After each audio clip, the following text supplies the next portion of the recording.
Hey guys, this is Tina Lugassi from Prim Heirloom Designs, and I had recorded this video and I was so proud of it and realized that my mic had not been working through the whole time. So now I'm going back using a voice memo, and I'm hoping I can capture everything that I was hoping to share with you through this video. So this is my second video in the Prim Heirloom Designs Nativity Scene Series, and in this one I'm looking at the second wise man. I'm going to go through all of the details of how I make this pattern with you, and I'm also in for his little money bag. In the original version I did it using a cotton sheeting that I had used an oil marker to stain it, which you could also use, an acrylic, brown, or other type of paint.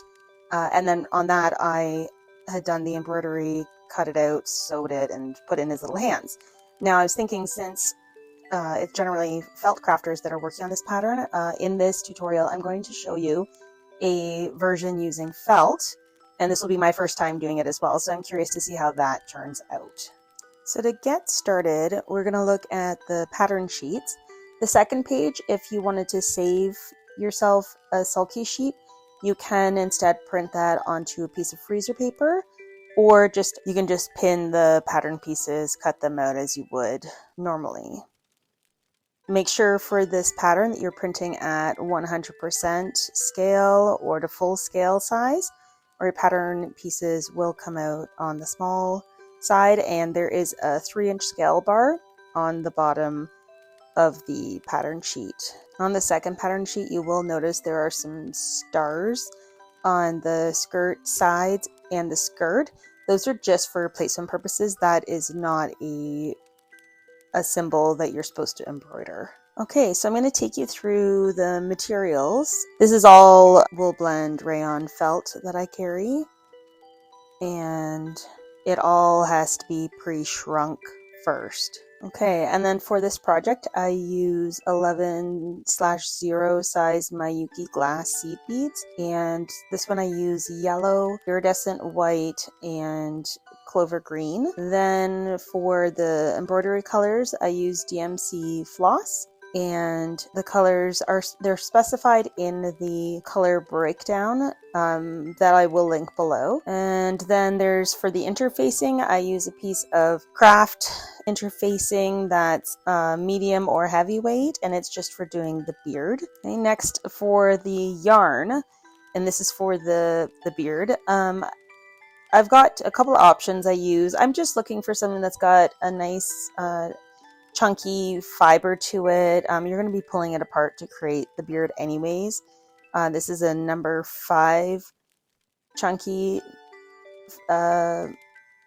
wool, and I believe the other one has a mix of acrylic in it too that I use. It's more about the color. You want something that's got a nice soft texture to it. Acrylic versus wool won't really matter in what you're using this for, and you just need a small piece. And for the chenille stem, that's what I use to create his belt, and it's going underneath the pea soup felt, which is why I've opted for a green pipe cleaner.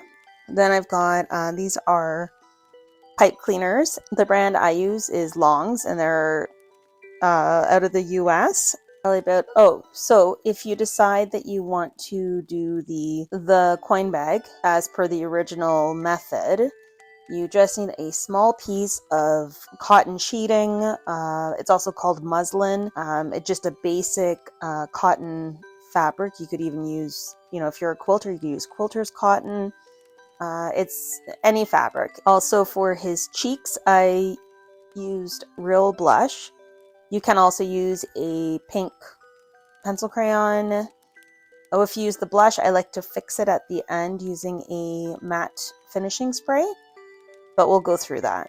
And for his eyes, I like to use the Sakura Jelly Roll number 8 pen. They're made in Japan. You can get them anywhere, Amazon, Michael's. And the next thing you need is rice to weigh the bottom.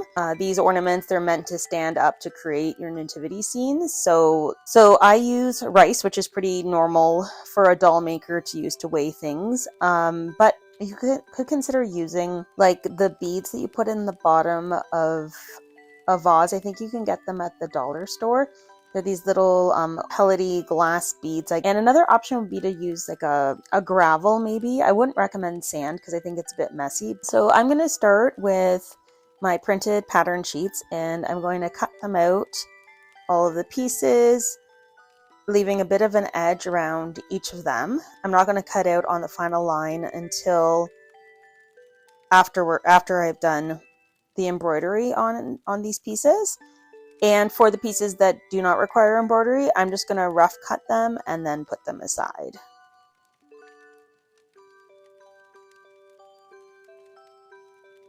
Okay, so you can see here I've got all the pieces laid out, and next I'm going to start to stick the embroidery, the pieces that need to be embroidered.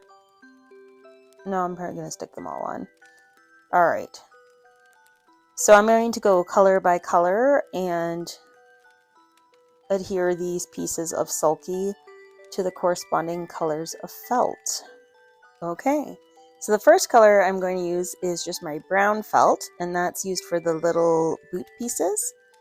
So I'm just going to remove the film, the sulky from the backing, and the back of it is sticky, so it's almost like a sticker, and you just stick it directly onto your felt. Okay, and then the next piece is the beard backing, that's for the interfacing, and I'm just going to stick that on and then put those pieces aside.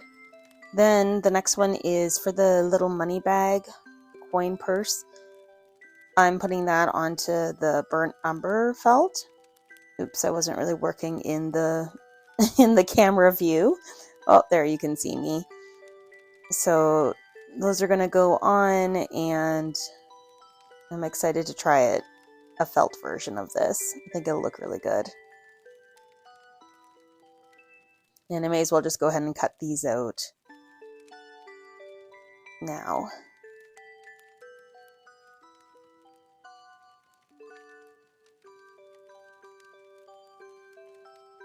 Okay, next we've got the red, and red is what I recommend to use also for the part that you don't see. So you have the skirt pieces that are visible and what you see on the figure, but underneath you've got the torso pieces as well as the legs, and those I just go ahead and make them out of red felt as well, because in my sample, you'll see I use this crazy green color chartreuse just because I was trying to use an old piece up. You don't see what color you're using underneath, so you can really pick anything, but it makes the most sense just to do it out of the red. You can see the chartreuse there, how it looks. So if you have red, I would just use that. Yeah, this is where I'm showing you for the stars. Those are not for embroidery. They're just simply to show you which edge gets matched up to which part of the skirt. And you'll see that when we go to actually sew the pattern together. Okay, the next color is strawberry, which is actually one of my favorite colors. I use it a lot. And this is what his arms and tunic are made out of. Okay, and then I've got a piece of burgundy felt, and that is going to be used for the two halves of his scarf. Pea soup is what we use for the hat. So these are all the hat pieces, the tails, and the top of the hat. Okay, and then the other piece that needs to be cut out of the pea soup felt is a 3-inch by 12-inch long strip that is used to wrap his belt. If you don't have that size of piece, you can use a series of smaller pieces. When we get to that part of the pattern, I'll show you some options there. So I'm just marking my pea soup felt using a water erasable kind of fabric marker. So those marks will come off. Okay, so we're going to start to get into the embroidery, which is the fun part. So for this figure, as well as the first wise one, pretty much all of the figures of this series, I'm using one strand of the Light Effects floss for any of the metallic floss, and then for all of the other cotton flosses, I'm using 2 strands. And I like this because I think it gives a more delicate look on smaller objects like this versus using 3 strands. So I'm going to start with DMC 471, and I'm going to start doing the X pattern on the arms. So I'm just separating out 2 strands here, and I'm going to use a number 5 embroidery needle. You can pretty much use whatever you're comfortable with, but number 5 is a nice standard needle that's kind of like an all-purpose embroidery needle, and it's easy to thread. So I'm just going to go through one end of the cross line and come through, and then go to the other end, and then make the other half of the cross the same way. Very easy, and I'm going to repeat that for the next 2. You can see now why Sulky makes things so easy. You just follow along with where the lines are. Okay, and from here then you're just going to knot off on the back. You do it however you normally knot off during embroidery. I've been playing with this double knot that sometimes works, sometimes doesn't. Sometimes it creates a bit of an extra loop on the back, but I find more often than not it works. I just have to focus on it. But I like because it gets the knot right up to your work and it's very secure.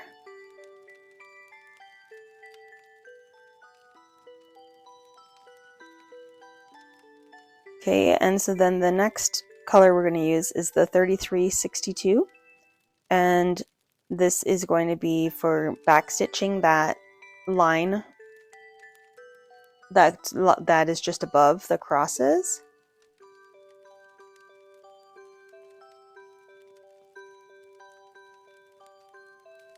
Okay, so here you'll see I'm just going to go in as long as I want my stitch length to be, and then I'm going to go back on myself to where the line starts and come back through there, and I'm going to go back through my first point, and then I'm going to move forward to create a second stitch the same length as the first stitch, and I'm just going to keep going in that pattern.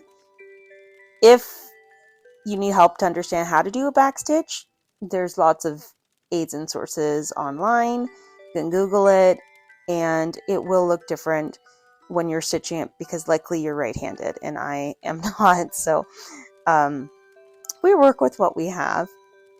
But it's a great stitch. It's used a lot in embroidery, and it's definitely worth getting to know. So I just have one more to make here. And then again, I'm going to knot this off.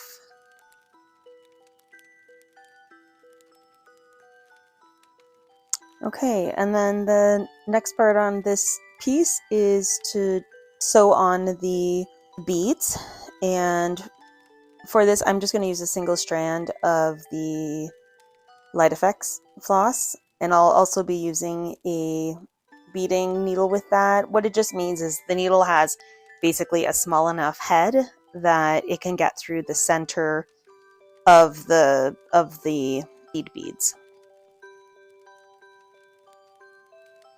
So long as your needle head can fit through that, you can use it. And I'm going to come through on one edge of that circle, and then I'm going to pick up a bead and then go back through the opposing edge of the circle. So that way it keeps the bead lying really nice and flat. And I'll just keep going through there.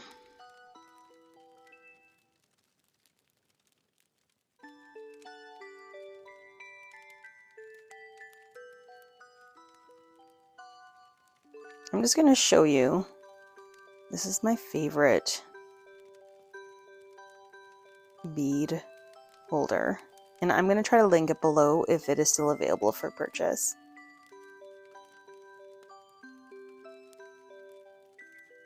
It's got these 4 magnets on the corners for the lid, and when you lift it up, I'll show you the underneath part. It's pretty cool. You can store some extra beads and sequins down there. So there's the magnets that hold that bottom part to this top part, and then the lid, which is super pretty, can sit on top too with those 4 magnets. And those magnets can also hold your needles because the needles will stick to the magnets. Okay, so basically you'll be finishing both of those arms in that manner. Now for the tunic, I'll just show you a couple of stitches on it. It's these large X's that you're going to be making. They are just a single stitch across, and I'm using a DMC 471 for that. So you'll see I'm just going to go in at one end and then go through the other end. Yeah, you're going to do these big long stitches, and then at each of the round dots you're going to put a bead. So I'm just going to quickly show you a couple of the long stitches and leave you to finish the rest because you'll know what you're doing.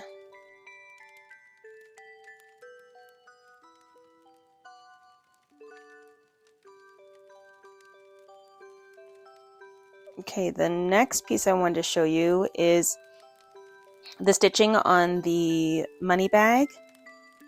It's using a single strand of the Light Effects floss, and for this you can use a larger head needle. In fact, I recommend it because I find that the metallic floss has an easier time going through when it's got a larger hole that's been pre-poked for it. And another handy hint is to use a shorter strand of floss than maybe you normally would, because it will be less likely to tangle up on you. And also you may want to stop periodically to untwist your floss. So I'm just going to basically start at one end. I'm essentially doing a back stitch, but it'll be a lot smaller than what I've been doing. And you're just trying to follow around the curves as best as you can with that idea of the fact that it's a back stitch in your head. So you can see I'm going back and forth. It's like a normal back stitch, following these curvy lines. Don't worry if it's not perfect. It is a small pattern to do for sure, and it will look really good no matter what. So I'm just going to show you a few stitches so that you get an idea of how to do that piece. Okay, and then you'll just kind of make your way through the rest of the curves on that. And that's it for that piece. Next, for the hat, you're just going to need you'll be doing a back stitch again for the lines. And for this, I'm using, again, a single strand of the metallic gold floss. And this time you'll be doing a back stitch that's more like the one in the arm, where you're just making, a straight line with it. And I'm going to try to get the pattern updated because I just noticed I ended up putting this cute little yellow bead right in the center where all those lines come together, and I really like it. So I'm going to see if I can get back into that pattern file and update it. But you'll see where I'm suggesting that you put a cute little yellow bead right in the center there. And see, they're just small back stitches, the same as what you've already done.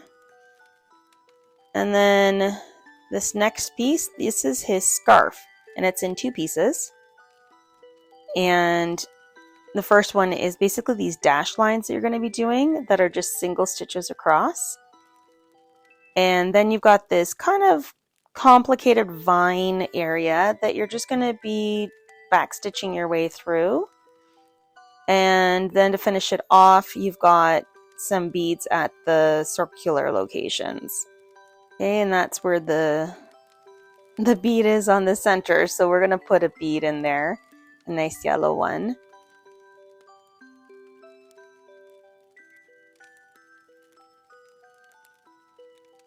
I just love these nativity figures so much. They're just full of character, and it's really feels satisfying to make them yourself. So I'm going to go ahead and finish up the embroidery on all of the pieces, and I'll show you in detail close-ups of how they all came out, and then I'll cut them out on camera and we'll soak them in the sulky and then move on to the assembly steps. Alrighty, hey guys, I am back and I'm going to show you how my embroidery came out. So these are the scarf halves, and you can see I've got my beads, I've got all my stitching all in there, and this is now ready to soak in lukewarm water, and that's going to dissolve off that sulky layer.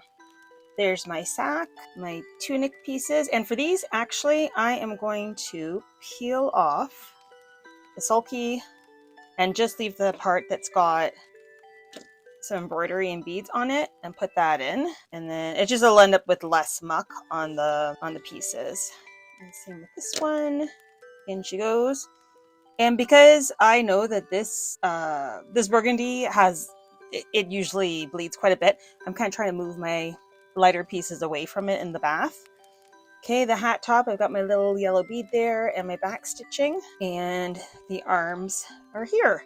So those are all going to soak for 5 minutes, and then we're going to come back to them and peel off the sulky. Meanwhile, I just wanted to show you on these pieces, I've gone ahead and cut all the way around on them. These are the ones that do not need soaking, and I just want to show you the torso back has these 2 notches. Those are not for cutting, those are to line up your pieces afterwards. And then the torso front also has those 2 marks. The hat tail, you cut around the outside, and then you also have this center cut that you need to make. So I'll just do that now so you can see that. And that's ready to go. And right now, just leave the sulky on everything because it identifies everything, which is good. And then the last thing to note is the stars are just for lining up. Those were not for embroidery. And on that one too. So we will come back in 5 minutes and I'll show you the pieces. Alrighty guys, I am back, and I'm not sure if you can tell, but there definitely is some color that's come out of these pieces. I'm going to deal with them last so that it doesn't swirl around in my water and muck everything. I'm going to start with just his hat, and I am just gently kind of rubbing that last little bit of sulky off, and I'm pressing it to get the excess water and putting it onto a towel to dry. You want to make sure when you've got these pieces that have beads on them, you really sometimes need to get your nail in there to kind of get the sulky out from around. And then again, a press, and that piece is done. You want to give these pieces a good length of time to dry. It all depends on the humidity in your environment, but at least a few hours, and then you can tell when they're completely dry. They will be stiffer than they were originally, and that is totally normal. Okay, and I'm taking these, it's always the burgundy that bleeds a lot, and I'm not quite sure why, but it's every time. So sometimes I'll just soak these pieces even separately, especially if I've got other pattern pieces that are done with ecru or white, and I really don't want that dye to get on them. And I also make sure that when I lay them out on the cloth to dry, that I keep the colors separated, not overlapping, because I have accidentally done that and had burgundy bleed during the drying process onto a lighter color and messed up my piece. So that's it. So these I'm going to put aside to dry, and then we'll start the stitching. Alright, hey guys, I am back, and my embroidery pieces are all dried, and I'll just show you how they're looking. So you can see that the sulky is completely washed away. All the embroidery came out really nicely, and we are ready to move on to the next steps. And I've got that piece. The first thing we're going to do is build up this body. So we're going to start with the torso, and I'm going to peel these off. And your first step will be to sew these 2 pieces together. And you can use this as a reference. You're going to be doing a whip stitch from one of those lines, give or take, all the way around up to the other line. So I've got my floss here ready to go. And again, if you just want to use that as a reference, I'm going to start approximately here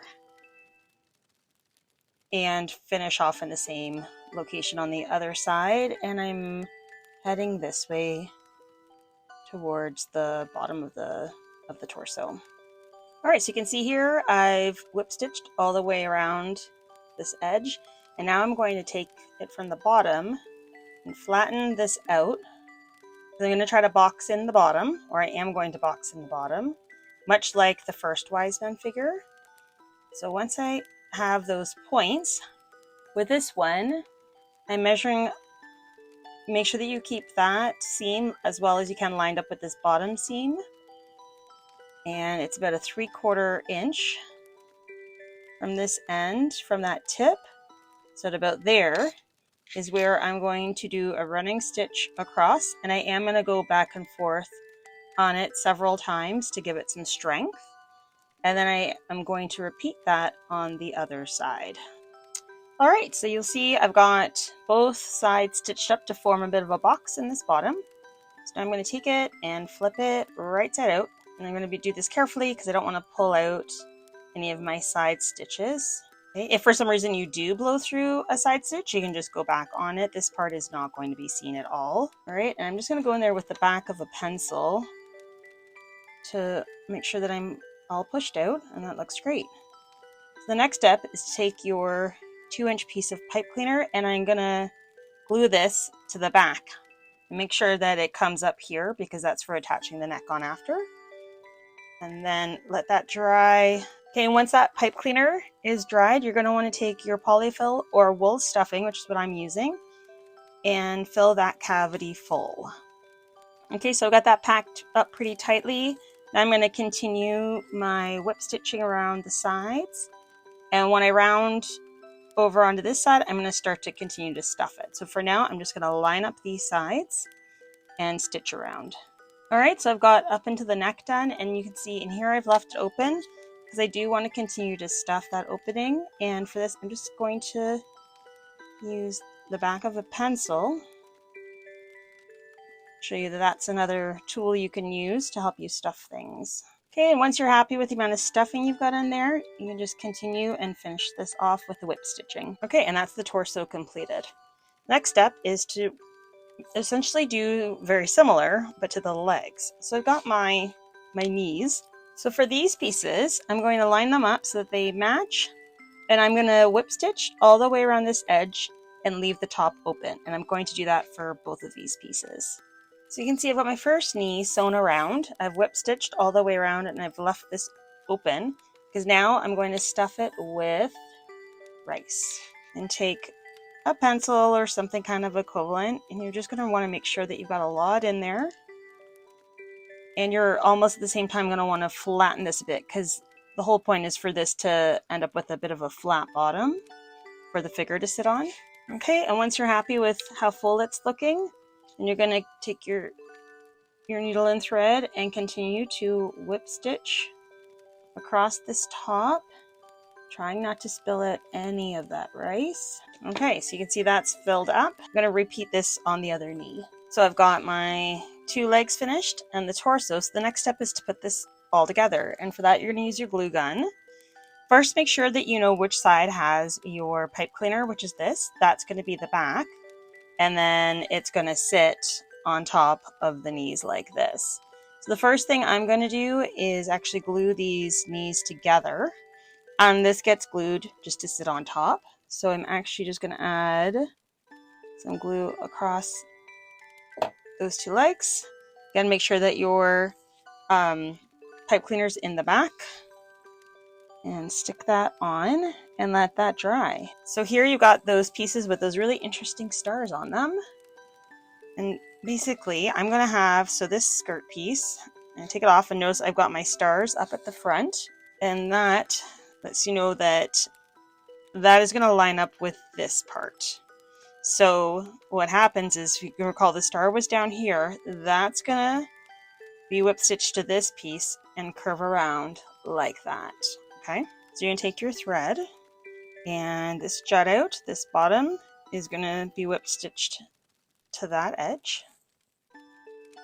like so. So you can see how it's positioned. So I'm going to start to go around it. So you'll see I've come up, I've whip stitched all along here, and I've come up to where this curves around. So with the rest of this skirt piece, you're gonna round it out and match that line and continue to whip stitch around that corner. You're gonna continue to follow this along, and it ends premature. It ends about, you can see it ends there. All right, so you'll see you've got one side knee done, and so then the next step is just to take this other one, and remember that this bottom corner goes at the bottom here. Again, that's where your stars from the pattern pieces will line up. And I'm going to whip stitch this side around. So what you'll see here that you formed is this bottom part of the skirt that you see there. So then you're going to take this body that you made, and he's going to go be inserted through there. And then you're going to sew up this back seam, but leave this bottom open. So you're just going to be sewing from here down to where that notch starts. And then now, if you'd like to go back, this shouldn't come out because you're in there, but you can always add also a little bit of glue underneath this flap to secure it, which I'm going to do now.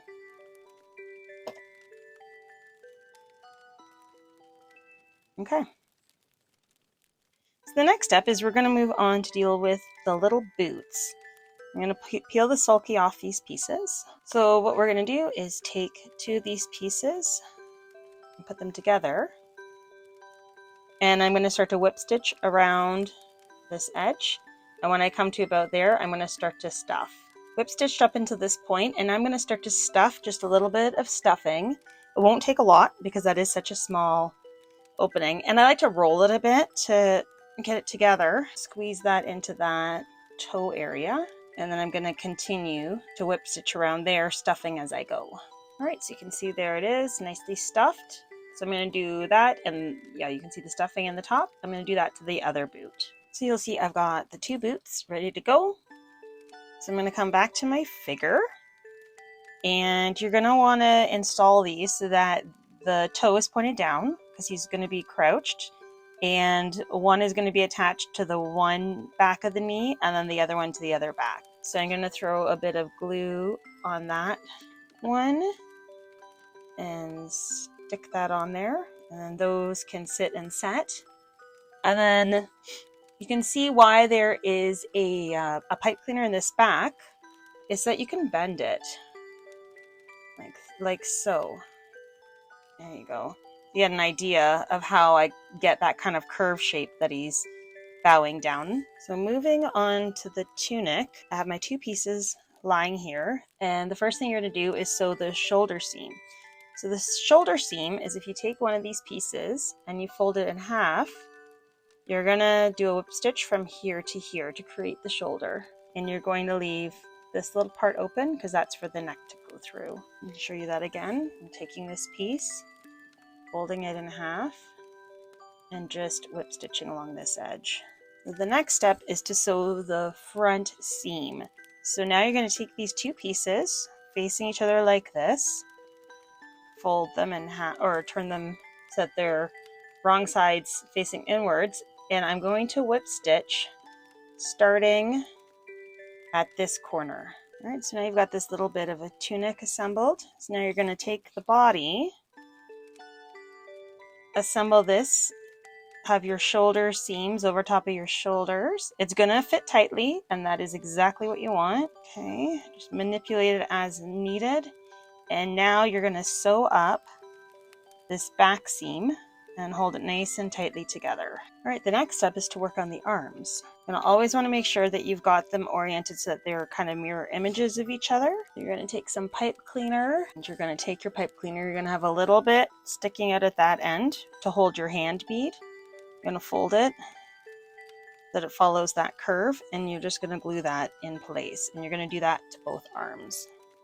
And once those pipe cleaners are glued into place, you're going to start sewing this top piece on, starting at one end, and as you make your way around, you're going to stuff as you go, and this bottom I leave open. All right, and so now that I've got that stuffed and sewn up, I'm gonna get my hand bead on there. And I'm going to take a bit of the pipe cleaner off, a little bit more, and I'm going to end up gluing that like so. All right, so there's one of the arms, and I'm going to do the second arm in the exact same way. I've got both arms done, and if you want to, as a final step, just put a little drop of glue on that inside of his arm and glue it directly against the hand. Next step is to take these arms and assemble them onto the body. So you're going to take the side that has the stitching, that's going to face outwards, and you're going to position the upper arm right kind of where that shoulder is. Keep in mind he's going to be holding that money bag, so position it maybe like so that he's ready to. Now these arms do have the pipe cleaner in them, so you can make some adjustments at the end and press in the shoulders. Next step is the scarf. So with the scarf, that's your next step. You're going to orient it as such, and you're going to start by sewing the left and the right hand sides of the scarf together along the back seam along here. So I've got my matching thread, and I'm going to start at this corner and make my way up, and every time I make sure that I've got any of these little straggler bits of floss that they are tucked in and they're not sticking out. All right, and so now you're going to go ahead and assemble this. Now, before I do that, I am going to trim up some of these messy bits of embroidery. Make sure that you do not cut through any of your knots. But if you see any pieces that are close to an edge that you want to make sure that they're not going to be visible after you assemble this, now's a good time to cut them off. So then the way this gets assembled is this goes down on the back. These two scarf halves come along the front like so. All right, and then once you have that back middle lined up, throw a little bit of glue there just to keep it from flopping around on you, and then you're gonna come around to these fronts, and here you're gonna curve that in underneath that back part, and the front will go over top, and you'll add a little drop of glue in there. Alternatively, you could definitely throw in a stitch there. Okay, and then I'm going to do the same to this side. Have a peek at how it's looking on the front. Make sure that we're even, and throw just a little bit of glue in that little corner. Okay, you can always pin it first if you wanted to kind of adjust it and make sure that you were happy with where the funnel placement was going to be. And from there now, we're going to move on to the face. I'm going to grab the 20mm bead, and I have my pencil, my blush, and my secure marker. So you're going to start drawing your face. You're going to find the side of the bead that has kind of the up and down running lines, and you're going to flip it so that you've got your bead holes on either side, and you're going to draw a line straight up the middle, and then you're going to draw a center line from the bottom of where this bead is, where the top is, so you've got a little grid to follow. And this one, it's just again a simple eye shape of lowered lids, like that. Try to keep them equal distance from that center line. And then you're going to take your black marker,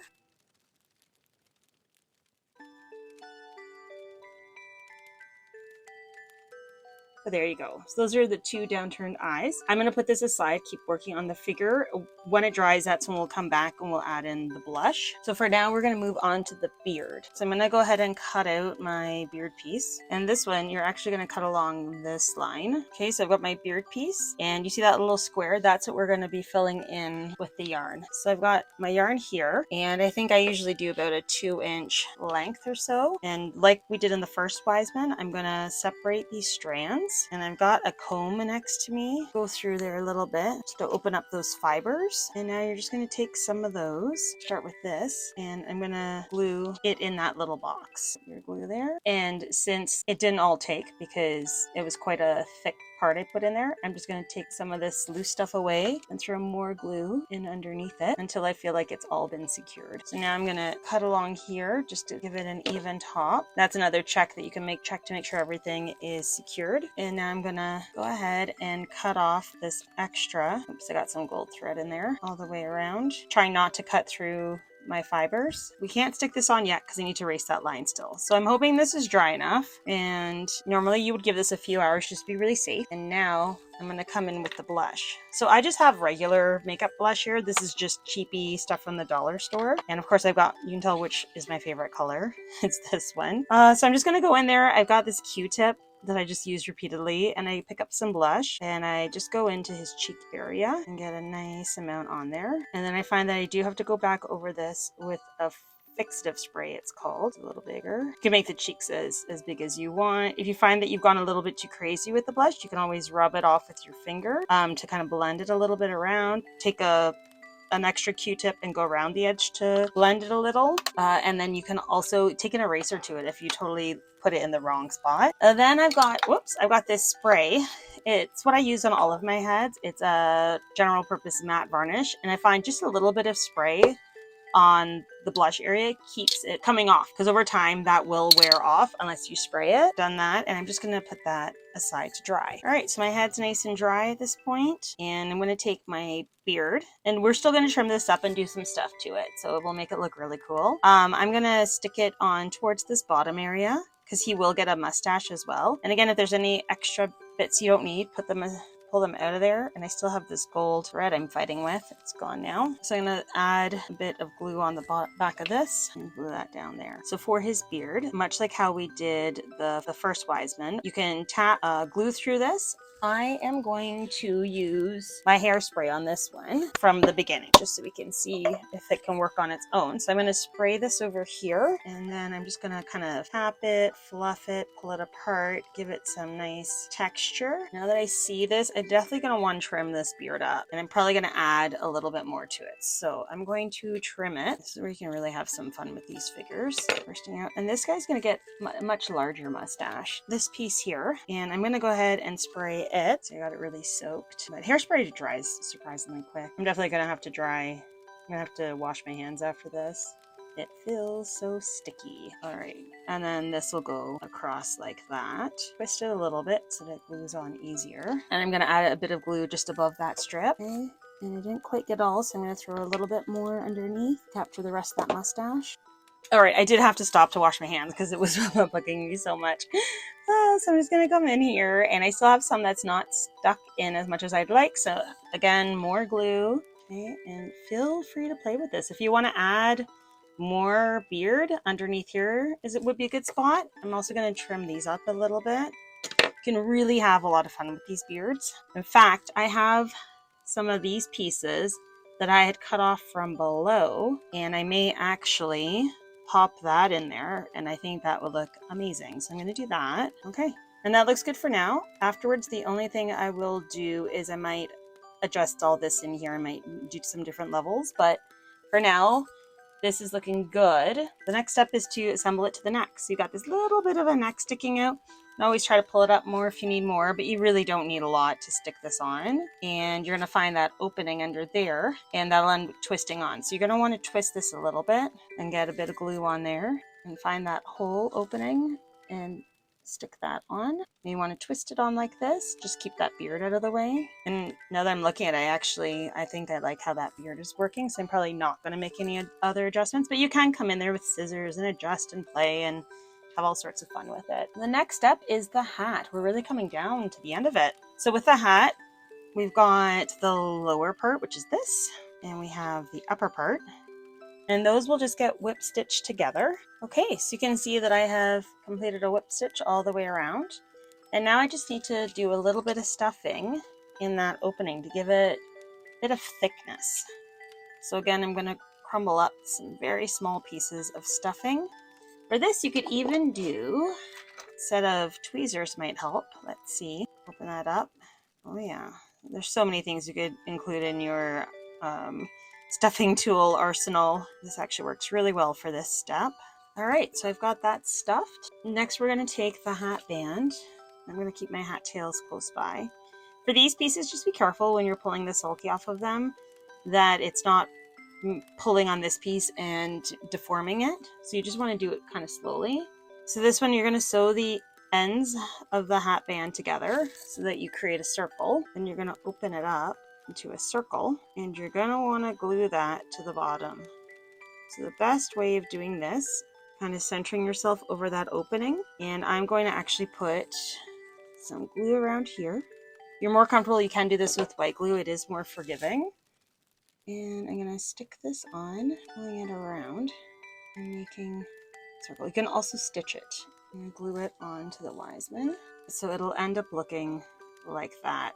I'm going to put the glue just inside around the edge here, and that back of the band, I'm going to make sure that's at the back of his head, and I'm just going to place that on top. All right, and then the next step. All right, so for the belt, I have a 7.5-inch long green pipe cleaner, and this is like a sage green that I bring in, but you can just use whatever green that you can find. Assuming you're using green for the belt, you just kind of want to try to match that color as well as you can. And like the turban on the first wise man, you're basically going to be smearing some glue on the felt, and you're going to be wrapping this around the pipe cleaner tightly. Okay, and this is a messy stage, and you're going to want to overlap as well as you can as you go. And if you don't feel like you got enough glue on there, just add more. It's like this. All right, so I've got this complete. I'm just going to give it a chance to dry, and I'm going to cut this bit of a tail off at the end. And while that dries, I'm going to show you the money bag. So again, remember the money bag? This time we made it out of felt. And I'm really excited with how this is going to turn out. The only thing is that I do believe that this should be resized a little bit because you are going to be whip stitching around, so you don't need to have quite as big of a money bag. So I'm going to cut this down by about 1/8 of an inch all the way around. Okay, and across the top as well. Just to size it down a bit. And then I'm going to take some brown floss and I'm going to whip stitch all around the edge. All right, so there's the money bag, and the last step of that is just to stuff the inside with a bit of stuffing. And you're not going to go all the way up because you do want to put a tie on it. So you want to take some of the perimeter off of this, that 1/8 of an inch from all around, because the original version you would sew it and then flip it out, and this had a 1/4 inch seam allowance built in, so you can see that that is a better size. It's still a bit bigger than this one, but I think it'll look just great. So I've stuffed it. I haven't come all the way up. You can see I'm probably a bit more than halfway. And so now I'm going to take my brown floss and I'm going to make like a little tie. It's the tied top of a money bag. Well, guys, I'm so sorry. I didn't notice that my phone got full on storage, so I kind of went ahead and thought I was being recorded. But just a couple of last steps. So we finished off creating the money bag, and all I did after that was I went back and I attached the tails with the drop of glue up to the back of his hat. And then on the front, I just put a drop of glue in each of his hands to hold the money bag in place. And that is the figure number 2, second wise man, complete.